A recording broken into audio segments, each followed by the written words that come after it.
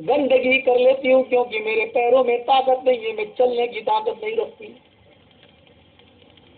میں ہاتھوں سے کوڑی ہوں، میں اپنی گندگی صاف بھی نہیں کر پاتی ہوں۔ یہ شخص میرے پاس آتا ہے، سب سے پہلے میری غلاظت اور میری گندگی کو اپنے ہاتھوں سے صاف کرتا ہے، پھر مجھے بھی طہارت دیتا ہے، پھر میرے پاس یہی بیٹھ کر وہ چولہا جلاتا ہے، کھانا بناتا ہے۔ میں دانت نہیں ہے میرے منہ میں، اس لیے سب سے پہلے وہ کھانے کو اپنے دانتوں سے چباتا ہے، نرم کرتا ہے، اور اس کے بعد میں وہ لقمہ پھر وہ میرے منہ میں ڈالتا ہے۔ جب تک میرا پیٹ نہیں بھر جاتا ہے اور میں خوش نہیں ہو جاتی ہوں اور میری زبان سے اس کے لیے تو دعائیا جملے نہیں نکل جاتے ہیں، تب تک وہ یہاں سے جانے کا نام نہیں لیتا ہے۔ یہ کام وہ 4 سال سے میرے لیے کر رہا ہے۔ حضرت طفیل یہ سنتے ہیں، آنکھوں میں آنسو نکل آتے ہیں، آسمان پہ نظریں ڈال کر یہ جملے ان کی زبان سے نکلتے ہیں، آئے عمر، آئے امیر المومنین، واقعی تم نیکیوں میں بہت آگے نکل گئے، تم اجر و ثواب میں بہت آگے بڑھ گئے، تم نیکیوں میں بہت آگے نکل گئے۔ اس بڑھیا نے سنا، کیا کہہ رہے ہو امیر المومنین؟ کہا ماں، جو تمہاری 4 سال سے خدمت کر رہا ہے وہ کوئی معمولی آدمی نہیں ہے، وہ امیر المومنین ہے، وہ حضرت عمر ہے، 22 لاکھ مربع میل پر حکومت چلانے والی شخصیت ذات ہے، وہ امیر المومنین ہے۔ وہ کلیجہ پکڑ کے بیٹھ گئی، امیر المومنین اور میری غلاظت کو صاف کرنا، امیر المومنین اور مجھے کھانا پکا کر کھلانا، امیر المومنین اور میرے منہ میں اپنا لقمہ ڈالنا۔ حضرت طفیل نکلے، بھاگتے ہوئے دوڑتے ہوئے دربار خلافت کی طرف جا رہے ہیں، حضرت عمر فاروق کے گھر کی طرف جا رہے ہیں۔ کیا دیکھتے ہیں؟ حضرت عمر فاروق تہجد کی نماز پڑھ کے فارغ ہو چکے ہیں، اپنے دونوں ہاتھوں کو اپنے رب کی طرف بلند کیے ہوئے یہ دعا زور زور سے مانگ رہے ہیں، ربنا اصرف عنا عذاب جہنم ان عذابها کان غراما۔ اے اللہ، جہنم کا عذاب تو ہم سے ہٹا لے، جہنم کا عذاب برداشت کرنے کی طاقت ہم میں نہیں ہے، جہنم کا عذاب ہم سے پھیر دے، ہم جہنم کا عذاب برداشت نہیں کر سکتے۔ پیچھے سے حضرت طفیل نے کہا، رات میں اندھی عورتوں کی غلاظت صاف کرنے والا، کوڑی اور لنگڑی عورت کو کھانا پکا کے کھلانے والا، اے امیر المومنین، اگر ایسا آدمی جہنم میں چلا گیا تو مجھے نہیں معلوم کہ پھر جنت میں کون جائے گا، پھر مجھے نہیں معلوم کہ جنت میں کون داخل ہوگا۔ حضرت عمر نے پیچھے مڑ کے دیکھا، پھر آسمان پہ نظریں ڈالی، کہ اللہ، آج میرا راز فاش ہو گیا، آج میری نیکی فاش ہو گئی، آج میری نیکی ظاہر ہو گئی۔ اے اللہ، یہ کام میں نے تجھے خوش کرنے کے لیے کیا، تیری رضامندی کے لیے کیا۔ اے اللہ، اس کو ریا اور نمود میں نہ لکھ لینا، اس کو دکھاوے میں نہیں لکھ لینا۔ MMC کے لوگوں، آپ سارے کام کر رہے ہو، پرچہ پڑھ کے یہاں سنایا جا رہا ہے MMC نے اتنی خدمات انجام دی، یہ کیا وہ کیا۔ میں یہ تو نہیں کہہ رہا ہوں کہ یہ چیزیں ناجائز ہیں، جائز ہیں آپ کہہ سکتے ہیں، لیکن مجھے خوشی اس وقت ہوگی جب یہ ساری باتیں بھی اسٹیج پر نہ کہی جائیں۔ آپ یہ سارے کام اللہ کے لیے کر رہے ہو، اللہ کے لیے کرتے رہو، لوگ کہے تو تم اپنا کام کرتے رہو۔ میرے بھائیوں، اگر ایک بندہ بھی تمہاری ذات سے خوش ہو گیا اور تمہارے کام سے خوش ہو گیا اور اللہ رب العالمین بس بخشنے کے لیے اس کو بہانا چاہیے۔ میرے پیارے ساتھیوں، اللہ کے لیے کام کریے، اور جو لوگ روڑا بن رہے ہیں ان کے لیے دعا کریے کہ اللہ تعالیٰ ان کو بھی دین کی سچی سمجھ عطا فرمائے، اور ہم کو بھی یہ دعا مانگنا چاہیے کہ ہمارے پاس اگر غلطی ہے، ہمارے اندر غلطی ہے، تو اللہ ہمیں بھی اپنی غلطی کی اصلاح کرنے کی توفیق عطا فرما۔ اس دن ہم برباد ہو جائیں گے، اس دن ہم مٹ جائیں گے۔ لوگوں سن لو، جرجیس اپنے طرف سے یہ بات کہہ رہا ہے، اس دن ہم مٹ جائیں گے، اس دن ہم تباہ ہو جائیں گے، جس دن ہم یہ کہیں گے کہ ہم ہی حق پر ہے اور ہم سے کوئی غلطی نہیں ہے، ہم جو کام کر رہے ہیں وہ بالکل صحیح ہے اور ہمیں کسی کے مشورے کی ضرورت نہیں ہے، یہ ہماری تباہی کے دن شروع ہو جائیں گے۔ ہمیں بھی اللہ سے دعا کرنا چاہیے کہ اللہ جو بھی آپ سے ہمیں مشورہ دے رہا ہے اگر وہ صحیح مشورہ ہے اور ہماری غلطی ہے تو ہمیں بھی اپنی غلطی پر نادم ہونے کی توفیق عطا فرما، اور اللہ ہمیں اپنی شرمندگی کا احساس کرنے کی توفیق عطا فرما، اور اللہ ہمیں بھی راہ راست پر چلا، ہمیں بھی بزرگوں کے صحیح مشورے ماننے کی توفیق عطا فرما، قرآن و سنت کی جو بھی بات ہو اللہ ہمیں اس پر عمل کرنے کی توفیق عطا فرما، اگر غلطی ہے تو ہمیں اپنی غلطی کی اصلاح کرنے کی توفیق عطا فرما۔ حضرت عمر جب رات میں گشت کر رہے تھے تو ایک موقع پر انہوں نے رنگے ہاتھ پکڑا تھا، رنگے ہاتھ ایک دم اوپر گھس گئے اور دیکھا دروازے پہ چڑھ گئے، کیا دیکھا کہ ایک آدمی بوڑھا آدمی شراب پیے ہوئے ہے اور اس کے گرد کچھ رقاصہ ہے، ناچ رہی ہیں، ڈانس کر رہی ہیں۔ حضرت عمر نے کہا اپنے غلام سے تم وہی رہو، اور دیکھا کہ گانا ہو رہا ہے، ناچ ہو رہا ہے۔ حضرت عمر نے کہا اگر میں دروازہ کھٹکھٹاؤں گا تو یہ کہہ دے گا نہیں یہ تمہارے رشتے دار ہیں یہ ہے، اور پھر بہانہ کر دے گا۔ دیوار پر چڑھ گئے اور چھلانگ لگا کر اس کے گھر میں کود گئے اور کہا بوڑھے آج میں نے تجھے رنگے ہاتھ شراب کے نشے میں پکڑا ہے اور ڈانس میں پکڑا ہے، اب بھی انکار نہیں کر سکتا۔ اس کو پکڑا اور کہا کہ چل شراب پیا تو نے، کوڑے تجھے لگائے جائیں گے اور ان کو بھی پکڑو، یہ ڈانس کر رہی ہیں، ناچ رہی ہیں، قابل سزا ہے، لائق سزا۔ اس بوڑھے نے کیا کہا ہم تو معمولی ملا مولوی ہیں اور ہماری عمارت ویسی عمارت تھوڑی ہے جو اسلامی عمارت ہوتی ہے، جو چور کے ہاتھ کاٹتی ہے اور زانی کو سنسار کرتی ہے، یہ تھوڑی ہے، یہ تو وہ عمارت ہے جو لڑے جا رہے ہیں اس کے لیے ہمیں امیر بناؤ، وہ کہتا ہمیں بناؤ، وہ کہتا ہمیں بناؤ، وہ کہتا ہمیں بناؤ، اور اللہ کے رسول فرماتے ہیں جو یہ کہے کہ ہمیں بناؤ اس کو سب سے پہلے نکالو، امیری کے لائے یہ تو کوئی امیری ہے، اور اس کے لیے وہ تعینیں کی جاتی ہے کہ ویسی اقتدا کرو جیسے صحابہ کرام امیر المومنین کی کرتے تھے۔ یہ وہ عمارت ہے، وہ عمارت ہے۔ آج کا امیر غصے میں آگے کہہ دے گا آگ میں کودو ہم آگ میں کود جائے، یہ وہ عمارت نہیں ہے میرے بھائیوں۔ یہ الگ بات ہے کہ ہمارے قائد ہو، رہبر ہو، رہنما ہو، ہم تمہیں امیر مان رہے ہیں، ہم انکار نہیں کر رہے ہیں، لیکن تم یہ کہو کہ کتاب و سنت کے خلاف ہم کوئی کام کرنے کے لیے کہیں وہ بھی مت کرو، تو ہم میرے بھائیوں کتاب و سنت کے خلاف اگر آپ کوئی کام کرو گے ہم آپ کی تائید کریں گے، نہ آپ کے ساتھ ہے۔ حضرت عمر فاروق نے برجستہ ایک مجمع میں کہا تھا لوگوں اگر میں قرآن و حدیث سے ہٹ کر کوئی کام کرنے کے لیے کہوں تو تم کیا کرو گے؟ لوگ خاموش ہیں۔ پھر پوچھا کیا کرو گے؟ لوگ خاموش ہیں۔ پھر پوچھا کیا کرو گے؟ تو ایک نوجوان اٹھا، کہا عمر پھر سے کہو کیا کہہ رہے ہو؟ کہا اگر میں قرآن و حدیث سے ہٹ کر کوئی دوسرا کام کرنے کے لیے کہوں تو کیا کرو گے؟ کہا عمر تیری تلوار چھین کر تیری گردن اڑا دیں گے۔ یہ حضرت عمر فاروق کا دور حکومت ہے اور ایک آدمی کہہ رہا ہے۔ حضرت عمر نے یہ نہیں کہا اچھا تیری ہمت میرے خلاف، حضرت عمر نے کہا اللہ ایسے اور نوجوان پیدا فرما، جب ایسے نوجوان رہیں گے تو کوئی بھی امیر غلط حرکت نہیں کر سکتا ہے اور کتاب و سنت سے ہٹ کر اللہ اور اس کے رسول سے ہٹ کر کوئی بات کہنے کا حکم نہیں دے سکتا ہے۔ یہی حضرت عمر جب چھلانگ لگا کے کود رہے ہیں گھر میں اور بوڑھے کو پکڑ رہے ہیں تو بوڑھا کہتا امیر المومنین میں شراب کے نشے میں ہوں یہ ٹھیک ہے، میں نے ڈانسر کو بلا کر ناچ کرایا یہ بھی ٹھیک ہے، میں نے غلطی کی ہے، میں غلط ہوں اس کی سزا دو، لیکن آپ نے بھی کئی غلطیاں کی ہیں، آپ کی کیا سزا ہے؟ حضرت عمر نے اس کا ہاتھ چھوڑا، کہا پہلے میری غلطی بتا۔ اصلاح کا انداز دیکھیے، پہلے ہم اپنی اصلاح کریں گے بعد میں دوسروں پتا میری کیا غلطی ہے؟ کہا آپ کی غلطی ہے کہ اللہ کے نبی صلی اللہ علیہ وسلم فرماتے ہیں جب کسی کی کھڑکیاں بند ہوں، دروازے بند ہوں تو تم کسی کے گھر کی جاسوسی مت کرو۔ جب میرے گھر کے دروازے بند تھے، کھڑکیاں بند تھی، تو آپ نے میرے گھر کا تجسس کیوں کیا؟ کان لگا کر کیوں سنا؟ جھانک کر سوراخ میں جھانک کر دیکھنے کی کوشش کیوں کی؟ اللہ کے نبی فرماتے ہیں جب دروازے بند ہوں، بوڑھا شراب بھی ایسی پیا ہوا تھا کہ شراب کے نشے میں بھی صحیح بات بول رہا تھا، کیا کہہ رہا ہے؟ اللہ کے نبی نے فرمایا جب دروازے بند ہو، کھڑکیاں بند ہو، کوئی تمہارے گھر کی جاسوسی لے، تمہاری ماں بہن بیٹیوں کو دیکھنے کی گھر میں کوشش کرے تو تم گھر سے باہر نکلو اور اس کی دونوں آنکھیں پھوڑ دو۔ آئے امیر المومنین آپ کی پہلی غلطی ہے۔ اچھا دوسری؟ کہا دوسری غلطی آپ کی ہے کہ قرآن کہتا ہے جب تم کسی کے گھر میں داخل ہو تو پہلے اجازت لے لو، دروازہ کھٹکھٹاؤ۔ آپ بغیر اجازت کے میرے گھر میں داخل ہوئے ہیں، یہ آپ کی دوسری غلطی۔ اور کہا تیسری غلطی ہے کہ اللہ کے نبی فرماتے ہیں جب تم کسی کے گھر میں داخل ہو تو السلام علیکم کہہ کر داخل ہو، تم بغیر سلام کے انٹری مارے ہو۔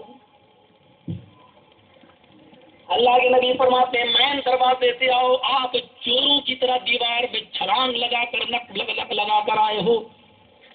حضرت عمر کہتے ہیں بوڑھے اللہ تجھے جزائے خیر دے، میں اپنی اصلاح کروں گا، اس کے بعد میں تم سے نپٹوں گا، جاؤ میں نے تمہیں چھوڑ دیا۔ اس کے بعد نکل آئے۔ خادم نے پوچھا کہ امیر المومنین اس گھر میں کچھ ملا؟ کہا چلو ٹھیک ہے، چلو، کچھ نہیں کہا۔ 4 سال کے بعد اس بوڑھے کو کافی کمزوری آ گئی اور کام کرنے کے لائق نہ رہا، تو وہ بیت المال سے وظیفہ لینے کے لیے آیا کہ مجھے بھی مل جائے۔ حضرت عمر فاروق نے دیکھا کہ وہ لائن میں لگا ہوا وہی بوڑھا 4 سال کے بعد نظر پڑی، تو اس کو بلایا، ادھر آؤ گھر میں۔ وہ سمجھا کہ آج 4 سال پرانا بدلہ لیا جائے گا۔ حضرت عمر گھر میں لے گئے، اس کو کھجور کھلائے، پانی پلایا، ناشتہ پانی کرا کے اس سے کہا بوڑھے اس لیے آئے ہو؟ اس نے کہا، کھا کر جواب دے گئے، سب بزرگوں کو وظیفہ ملتا ہے، میں بھی وظیفے کا خواہش مند ہوں۔ کہا ٹھیک ہے، کل سے تمہیں وظیفہ مل جائے گا، شروع کر دیا جائے گا تمہارا، لیکن ایک نصیحت کرنا چاہتا ہوں جو میں اس دن نہیں کر سکا۔ اس عمر میں شراب اور ناچ مناسب نہیں ہے تمہارے لیے، شرم آنی چاہیے اس میں۔ یہ کہتے ہوئے عمر فاروق کی آنکھوں میں آنسو آ گئے۔ اس بوڑھے نے کہا امیر المومنین آپ کیا سمجھ رہے ہیں کہ میں ابھی تک ناچ کر رہا ہوں اور شراب پی رہا ہوں؟ جس دن سے آپ نے یہ کہا کہ پہلے میں اپنی اصلاح کروں گا بعد میں تم سے نپٹوں گا، میں اس اللہ کو گواہ بنا کے کہہ رہا ہوں اسی دن سے میں نے شراب کو ہاتھ نہیں لگائی اور کوئی رقاصہ کوئی ناچنے والی میرے گھر پہ نہیں آئی۔ سمجھانے کا ایک انداز بھی ہوتا ہے کہ کسی کو اکیلے میں بلا کے سمجھایا جائے، تنہائی میں سمجھایا جائے۔ چائے کی ہوٹل میں بیٹھے، مولوی صاحب کل تم نے یہ بولا، کیسے بولا؟ مولوی صاحب یہ حدیث کیسے؟ سب کے سامنے یہ امتحان لے رہے ہو آپ اس کا؟ کسی کی اصلاح کرنا ہے تو تنہائی میں کرو، اکیلے میں کرو، وہ زیادہ مؤثر ہوتی ہے، وہ زیادہ کارگر ہوتا ہے۔ حضرت عمر فاروق کے یہ معمولات تھے، انداز حکمرانی یہ تھی حضرت عمر فاروق رضی اللہ تعالیٰ عنہ۔ وہ کسی چیز کو دیکھیے وہ مسئلے پر غور کرو۔ بس آخری بات بتا کے بات ختم کرتا ہوں، غور کرو کہ ایک آدمی ان کے پاس آیا اپنی بیٹی کا مسئلہ پوچھنے کے لیے، کہتا ہے کہ امیر المومنین ایک مسئلہ ہے میرے سامنے۔ کہا کیا؟ کہا مسئلہ یہ ہے کہ میں اور میری بیٹی بہت چھوٹی تھی، چھوٹی بچی، میری بچی میرے ساتھ اسلام لائی، نابالغی کی حالت میں، چھوٹی تھی تبھی، ہم اور میری بیٹی دونوں، ہم تو بالغ تھے، ہماری بیٹی نابالغ تھی، میری بچی نابالغ تھی، ہم دونوں اس ساتھ اسلام لائے، لیکن آئے امیر المومنین اسلام تو لا چکی تھی میری بیٹی اور عمل بھی کرتی رہی، لیکن بالغ ہو جانے کے بعد، جوان ہو جانے کے بعد میری بیٹی سے ایک گناہ سرزد ہو گیا ہے، وہ زنا کی مرتکب ہو گئی ہے۔ اے امیر المومنین میں اپنے گھر میں ایک دن گھستا ہوں تو کیا دیکھتا ہوں کہ میری بیٹی چھری ہاتھ ملی ہوئی ہے، کچن میں گھسی ہوئی ہے، وہ اپنے پیروں پہ مار رہی ہے، اپنے ہاتھ سے چھری مار رہی ہے، اپنے پیٹ پہ مار رہی ہے، اپنی گردن پہ مار رہی ہے، اور جیسی اس نے چھری گلے پہ رکھی ویسی میں اندر پہنچ گیا اور میں نے اس کا ہاتھ پکڑا، چھری پھینکی۔ میں نے کہا بیٹی یہ کیا کر رہی ہو؟ خودکشی حرام اسلام کے اندر، یہ تم کیا کر رہی ہو؟ تب اس نے مجھے پوری بات بتائی۔ اے ابو جان مجھ سے کل زنا کا صدور ہو گیا ہے، میں وہ حرکت کر بیٹی جو ناسب ہے، جو میرے لیے مناسب نہیں ہے، اے ابو جان مجھے دنیا میں زندہ رہنے کا حق نہیں ہے، مجھے مر جانے دو، میں زندہ نہیں رہنا چاہتی۔ اے امیر المومنین میں نے اپنی بیٹی کو تسلی دی، اس کو سمجھایا، اس کو بہت پیار کیا، چھری اس کے ہاتھ سے پھینکی، میں نے کہا اللہ غفور الرحیم ہے، وہ توبہ کرنے قبول کرنے والا ہے۔ میری بیٹی اس دن سے لے کے آج تک 3 سے 4 سال کا عرصہ ہو گیا ہے، میری بیٹی مصلی اور دعا نماز اور مصلی کے علاوہ کوئی چیز نہیں جانتی ہے، تھوڑا بہت کھایا اور مصلی پہ نماز پڑھی اور دعا کے لیے ہاتھ اٹھے تو آنکھوں سے آنسو۔ مجھے امید ہے کہ میری بیٹی کے آنسوؤں سے میری بیٹی کا گناہ دھل گیا ہوگا، اتنا گڑگڑائی ہے اس دن سے اب تک گڑگڑا رہی ہے۔ امیر المومنین کہتے ہیں مطلب کی بات بتاؤ، کہنا کیا چاہتے ہو؟ مسئلہ کیا ہے؟ کا مسئلہ ہی تو ہے، مسئلہ یہ ہے کہ میری بیٹی کے اب رشتے آ رہے ہیں میرے پاس، پیغام آ رہا ہے میرے پاس، دیندار لڑکوں کی شادیوں کے رشتے آ رہے ہیں۔ اے امیر المومنین، میں ان لڑکوں کے ساتھ جو دیندار لڑکا ہے اس سے اپنی بیٹی کا رشتہ کرنا چاہتا ہوں، لیکن میں اپنی بیٹی کے اس عیب کو اور اس گناہ کو جو وہ کر چکی ہے اس لڑکے کو بتاؤں یا نہ بتاؤں؟ اگر میں بتا دیتا ہوں تو کوئی دیندار لڑکا میری بیٹی کو نہیں ملے گا، اگر بتا دیتا ہوں تو انکار کر دے گا، نہیں مجھے یہ لڑکی نہیں چاہیے، اور اگر نہیں بتاتا ہوں تو ڈر ہے اس بات کا کہ کل قیامت کے دن اللہ میرا مواخذہ نہ کر لے، سوال نہ کر لے، تجھے معلوم تھا کہ تیری بیٹی سے زنا ہوا ہے، پھر تو نے اس لڑکے سے شادی کرتے وقت کیوں نہیں اس کو بتایا، چھپایا کیوں اس سے؟ دھوکہ تو نہیں ہو جائے گا؟ میں کیا کروں؟ حضرت عمر نے کہا کھڑے ہو جاؤ، جلاد سے کا کوڑا نکال اور 5 کوڑے مارے اس کو، باپ کو۔ تو اس نے کہا امیر المومنین آپ سے مسئلہ پوچھنے کوئی آئے گا؟ مسئلہ پوچھنے والے کو آپ کوڑا مارتے ہیں؟ کون مسئلہ پوچھے گا؟ ڈر کے مارے تو پھر کوئی نہیں آئے گا۔ حضرت عمر نے کہا اب یہ پوچھ کہ میں نے تجھے کیوں مارا؟ اب آپ پہلے مار لیا پھر پوچھو کیوں مارا؟ کہا میں نے تجھے اس لیے مارا کہ جب تیری بیٹی نے اللہ سے توبہ کر لی اور گڑ گڑا لی اور روئی، آنسو بہائے، اور تیری بیٹی کے عیب کو تیرے اور تیری بیٹی کے علاوہ کوئی نہیں جانتا، تو نے اپنی بیٹی کی غیبت مجھ سے کیوں کی؟ تو نے اپنی بیٹی کا یہ عیب مجھے کیوں بتایا؟ میں نے اس لیے مارا تجھے کہ تو نے مجھے بتایا۔ جب اس نے توبہ کر لی تو پھر بات کیا رہی؟ تو نے مجھے کیوں بتایا؟ اب رہا کہ اس لڑکی کو بتائیں یا نہیں بتائیں، تو سن، جب اللہ نے تیری بیٹی کے عیب کو چھپا لیا اور اللہ ہی نے تیری بیٹی کے عیب پر پردہ ڈال دیا تو تو کون ہوتا بتانے والا؟ جا اور چپکے سے اپنی بیٹی کی شادی اس نوجوان سے کر دے، اس دیندار لڑکے سے کر دے۔ جب اس نے اپنے گناہ کی توبہ کر لی تو قرآن کہتا ہے التائب من الذنب کمن لا ذنب لہ، جس نے اپنے گناہ سے توبہ کی تو وہ ایسا ہو گیا جیسے اس نے گناہ کیا ہی نہیں۔ چار چپکے سے اپنی بیٹی کا نکاح کر دے، کوئی ضرورت نہیں اپنی بیٹی کا عیب بتانے۔ اسلام تو یہاں تک عیب چھپانے کے لیے منع کر رہا ہے کہ یہاں تک عیب مت بتاؤ۔ ہمارے بھائی ہمارے عیب بتانے کے لیے کہاں کہاں تک پہنچ جاتے ہیں۔ اوڑ رے اوڑ تیری کون سی کل سیدھی، اللہ ان کو ہدایت دے، عقل سلیم عطا فرمائے، غیبت چغلیوں سے بچائے، شریعت کے معاملے میں جو بھی نیچا ہو اللہ ہمیں سنجیدگی کے ساتھ اور جھک کر کمپرومائز کرنے کی توفیق عطا فرما کہ ذرا نم ہو تو یہ مٹی بڑی زرخیز ہے ساتھی، نرمی میں جو چیز ہمیں نظر آئی وہ سختی میں نہیں۔ میں نے بہت سخت بول کے بھی دیکھا ہے، 5-6 سال پرانی ہماری تقریریں اٹھاؤ، جہاں جاتا تھا کرفیو لگ جاتا تھا، لیکن اس کے بعد جو نرمی ہم اپنے اندر لائے اور جو لہجے کو میں نے چینج کیا، میرے بھائیوں مجھے نرمی میں جو فائدہ نظر آیا وہ ہمیں سختی میں فائدہ نظر نہیں آیا تھا۔ ہم اپنے تجربے سے بھی آپ کو بھی باخبر کرنا چاہتے ہیں، آپ نرمی سے لوگوں کو بلاؤ، سختی جہاں ہوگی لوگ بھاگیں گے، لہجہ نرم اپناؤ، غلطیاں انسان سے ہوتی ہیں، کل بنی آدم خطاؤن وخیر الخطائین التوابون، سب سے بہتر خطا کار وہ ہیں جو اپنی خطا کی توبہ کر لیں اللہ سے اور گناہ کی توبہ کر لیں۔ بار الہ ہم تجھ سے پھر دعا کرتے ہیں کہ اللہ ہم سب کو اتفاق اور اتحاد کے ایک پلیٹ فارم پہ قائم کر دے، ہم سب کو آپس میں اتفاق اور اتحاد سے رہنے کی توفیق عطا فرما، بار الہ ہم سب کو آپس میں بھائی بھائی بنا دے۔ الہ العالمین جمعیت اور جماعت کے ہم حصے ہیں، اے اللہ ہم ان سے کٹے ہوئے نہیں ہیں، وہ ہمیں سمجھ رہے ہیں ہم کٹے ہوئے ہیں، اے اللہ وہ بھی دین کی دعوت، یہ بھی دین کی دعوت، اے اللہ کتاب و سنت کے ساتھ ہمیں دین کی دعوت دینے کی توفیق عطا فرما، کتاب و سنت پر ہم کو ایک ہونے کی توفیق عطا فرما، ملنے کی توفیق عطا فرما، آپس میں اے اللہ اتحاد پیدا فرما، غیبت اور چغلی سے ہمیں بچا لے، اے اللہ اپنی غلطی پر نادم ہونے کی توفیق ہمیں عطا فرما اور اصلاح کرنے کی بھی ہمیں اپنی اصلاح کرنے کی توفیق عطا فرما۔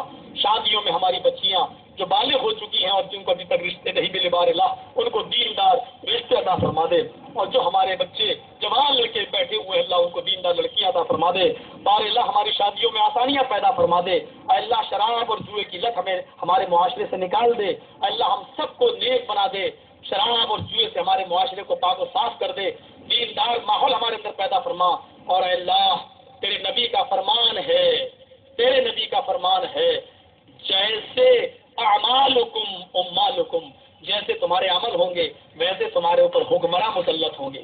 آج ہمارے اوپر بے ایمان حکمراں مسلط ہیں، اس کا مطلب یہ ہے کہ ہمارے اعمال اچھے نہیں ہیں۔ اے اللہ پہلے ہمیں اپنے اعمال کی اصلاح کرنے کی توفیق عطا فرما، اور پھر ہمارے اوپر تو ہمارے حکمرانوں کو سچا کر دے. اے اللہ صحت مند بنا دے، مسلمانوں کا ہمدرد بنا دے، مسلمانوں کا غمخوار بنا دے. دہشت گردی اور ٹیررزم کا جو الزام ہمارے اوپر لگتا ہے، اے اللہ حقیقت کی روشنی میں اور حقیقت کی آنکھ سے میڈیا والوں کو اور حکمرانوں کو حقیقت کی آنکھ سے دیکھنے کی توفیق عطا فرما. جذبات کی گنگا میں بہنے کی ضرورت نہیں، حقیقت کی آنکھ سے دیکھنے کی توفیق عطا فرما. الہ العالمین ہمارے ملک میں امن پیدا فرما دے، شانتی پیدا فرما دے، ہم سب کو بھائی بھائی بنا دے، ہندو مسلم سکھ عیسائی ہمارے درمیان بھائی چارہ پیدا فرما دے. الہ العالمین ایک باغ میں ہر قسم کے پھل فروٹ ہوتے ہیں، لیکن کسی بھی پھل کو دوسرے پھل سے دشمنی نہیں ہوتی ہے. ایسی ہم اس باغ ہندوستان میں سب ہر مذہب اور ملت کا آدمی ہے، ہمیں ہر پھل کی طرح اس باغ میں رہنے کی توفیق عطا فرما. اور ہمارے ہندو بھائیوں کو بھی قرآن اور حدیث اور آخری نبی کی جو بشارتیں ان کی کتابوں میں آئی ہیں ان سب کو سمجھنے کی پریرنا دے، توفیق دے اور ان کو سدبدھی پردان فرما، عقل سلیم عطا فرما. جو بیمار ہیں ان کو شفا عطا فرما، جو رحمت تیری رحمت کو جا چکے ہیں ہمارے اللہ ان کی قبروں کو نور سے بھر دے، راحت بے نگاہ کشادہ فرما دے ان کی قبروں کو، اور اللہ ان کی روحوں کو اعلیٰ علین کے اندر جگہ عطا فرما. ہم جب تک زندہ رہیں اسلام پہ زندہ رکھنا، اور ہمارا جب خاتمہ ہو تو ایمان پر فرمانا. لا الہ الا انت سبحانک انی کنت من الظالمین. ربنا آتنا فی الدنیا حسنۃ وفی الآخرۃ حسنۃ وقنا عذاب النار. ربنا ظلمنا انفسنا وان لم تغفر لنا وترحمنا لنكونن من الخاسرین. ربنا تقبل منا انك انت السميع العليم وتب علينا انك انت التواب الرحيم. وصلى الله تعالى على خير خلق محمد وعلى اله وصحبه اجمعين برحمتك يا ارحم الراحمين. السلام علیکم ورحمۃ اللہ وبرکاتہ.